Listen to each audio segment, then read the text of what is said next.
எல்லாருக்கும் வணக்கம். இப்போ நம்ம வந்திருக்க இடம் பொட்டல்புதூர் குமார் மட்டன் ஸ்டால் தான். இது நம்ம கிராமத்தில் இருக்க எல்லாருக்குமே பழக்கப்பட்ட இடம் தான். ஏன்னா நம்ம கறி எடுக்கணும் அப்படின்னு சொன்னாலே இவர் கடைக்கு தான் நம்ம ஊர்லேருந்து அதிகமாக வருவோம். இப்போ என்ன விசேஷம்னு கேட்டிங்கன்னா, வர ஞாயிற்றுக்கிழமை, அப்புறம் திங்கட்கிழமை, செவ்வாய், புதன் ஆகிய 4 நாளும் பார்த்திங்கன்னா இங்கே நமக்கு டன்னு கணக்கில் கறி ஆர்டர் இருக்குது அப்படிங்கிற மாதிரியாக சொல்லியிருந்தாப்புல.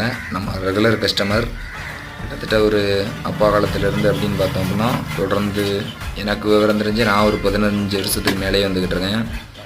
இப்போ இந்த ஆஃபர் டைமில் பார்த்திங்கன்னா நமக்கு கறி எப்போதும் ஒரே விலை தான், 800 ரூபா தான். இவர் கடையில் தரமான கறியாக தான் இருக்கும், அதில் சந்தேகமே கிடையாது. அதுக்கப்புறமா இப்போ ஆஃபர் டைமில் நமக்கு இந்த சிலிப்பி, அப்புறமா குடல், தலை இதெல்லாம் பார்த்திங்கன்னா நமக்கு எப்போதும் உள்ளதை விட விலை குறைவாக கொடுப்பாப்புல. இந்த மாதிரியான நேரத்தை பயன்படுத்திக்கிடுங்க, எல்லோரும் வாங்க.